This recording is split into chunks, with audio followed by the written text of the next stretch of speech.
Hello everyone, we're Group 2 and we're presenting to you today the design and the rationale of our study on investigating the effect of matcha powder on kombucha microbiome. So what is kombucha and how is it prepared? There are two components to the preparation of kombucha, starter fluid and SCOBY. First, the SCOBY. For this study, SCOBY will refer specifically to the pellicle only, a biofilm produced by the culture of bacteria and yeast. The SCOBY is a sheet-like structure on the surface of the starter fluid. It is a matrix consisting of cellulose, proteins, and polymers. SCOBY contains acetic acid bacteria, lactic acid bacteria, and osmophilic yeast. Next, the starter fluid. It consists of water, tea, sugar, and starter tea. For this study, the tea used is matcha green tea. The starter tea is kombucha fluid from a previous batch. This starter tea contains bacteria and yeast to start the proliferation of their numbers and fermentation. Kombucha is then prepared through fermentation, where yeast converts sugar in the starter fluid to alcohol, and then bacteria converts the alcohol into acids, enzymes, and probiotics. Now let's move on to matcha. Matcha is a special type of green tea produced through a unique process. The tea plants are shade-grown for several weeks to enhance their nutrient content before the leaves are carefully stone-ground into the fine powder form. Studies have suggested that while matcha shares a similar chemical composition with regular green tea, it contains significantly higher levels of most key compounds. This could help explain the wide range of health benefits associated with matcha. In human trials, matcha has shown cognitive benefits of improved memory and alleviation of stress and anxiety. Up to 30% of matcha tea's dry weight is polyphenols, 90% of which are catechins, which improve cognitive function. The primary type of catechin in matcha, EGCG, protects against neurological disorders by actively improving cognitive defects. Meanwhile, studies have found that the type of tea used in kombucha production can influence the microbial composition of the final brew. In fact, some research groups have reported that green tea kombucha tends to exhibit a richer and more diverse microbial profile compared with black tea kombucha. And since matcha naturally contains a higher polyphenol content than regular green tea and black tea as well, we wonder whether it can do an even better job in shaping kombucha microbiome. At this point, you may wonder, aren't polyphenols known for their antioxidant, anti-inflammatory, and also antimicrobial properties?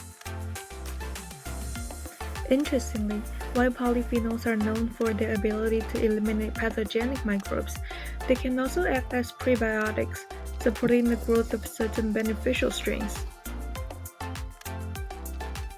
Studies have observed this effect in human gut, leading us to wonder whether a similar phenomenon might occur in the context of kombucha. We chose to study how adding matcha affects the kombucha microbiome because the intersection of tea polyphenols as well as theophylline in fermentation ecology is promising but remains understudied. If matcha shifts the microbial community towards beneficial species, our findings could guide the formation of functional kombucha with a more favorable and diverse microbiome and health benefits. Consumers may benefit from a drink that combines the antioxidant richness of matcha with the probiotic potential of kombucha. As a quick summary, our study aims to investigate if the addition of matcha during fermentation will result in changes in the overall kombucha microbiome. We propose that matcha-derived polyphenols may promote the selective proliferation of certain bacterial strains that are present in kombucha, resulting in changes in microbial composition. To test our hypothesis, we first obtained a SCOBY and kombucha originally made with Assam tea from a home brewer. As our intervention, we added matcha powder from Kyushu, Japan into our treatment jars before letting them ferment for 11 days. In total, we prepared 6 pairs of control and treatment jars. This would help us to verify if the sequencing results of the samples are replicable, ensuring that we make reliable conclusions about the effect of matcha. To start off, 7 grams of table sugar was dissolved in water of 70 to 80 degrees Celsius. This warm temperature allows the subsequent extraction of polyphenols from the matcha, while making sure that temperature-sensitive compounds like epicatechins and vitamin C are not degraded. Next, 1 gram of matcha powder was stirred into the sugar solution for treatment jars. Following which, we added cold bottled water to a final volume of 100 milliliters. This was to cool the mixtures to room temperature for the SCOBY's survival. The fermentation setup was done in 350 milliliter glass jars which are non-reactive. Firstly, the sugar solution or sugar and tea mixture prepared earlier was added, followed by 10 milliliters of the existing starter tea. Then, 30 grams of SCOBY was added to the jar. All jars were covered securely with cheesecloth and placed in a dark cupboard for 11 days at room temperature. This agrees with most recipes that recommend a 7 to 12 day fermentation period. To recap, our control jars did not contain any type of newly brewed tea. By doing so, we aim to observe how the presence or absence of matcha affects the kombucha's existing microbiome. After 11 days, we observed new pellicles forming in the control jars too, suggesting that the sugar solution with the starter tea was indeed able to sustain the SCOBY. Also, the ratios that we chose followed that of the owner's recipe to minimize disturbance to the SCOBY. After 11 days of fermentation, we collected both the SCOBY and the liquid from each jar.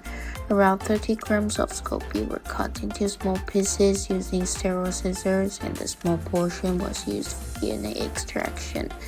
The liquid samples were taken with sterile droppers for pH measurement, and all samples were processed in as sterile an environment as possible to minimize contamination. Additionally, we recorded the pH value of the kombucha liquid using a glass pH electrode on the day of sample collection. We measured the pH as a second indicator of the microbial composition and how it changes, as well as to monitor the effects of the fermentation process. We expected the treatment jars to be more acidic, meaning a lower pH, than the control ones, as they will probably have an increase in abundance of AAB and LAB caused by the presence of matcha. However, posing possible limitations, green tea pH generally ranges from 5 to 6. Thus, it is possible that the green tea compounds buffer some of the acidity, raising the pH instead.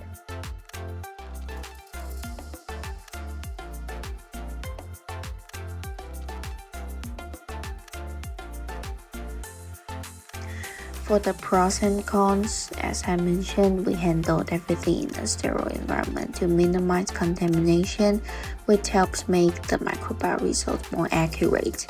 And sampling both the solid and liquid parts also gives us a more complete picture of the microbiome community. However, keeping everything completely sterile is quite challenging, and removing the SCOBY might slightly disturb the microbiome balance during fermentation. As for the limitation of our study design, there were a few factors that could not be controlled for.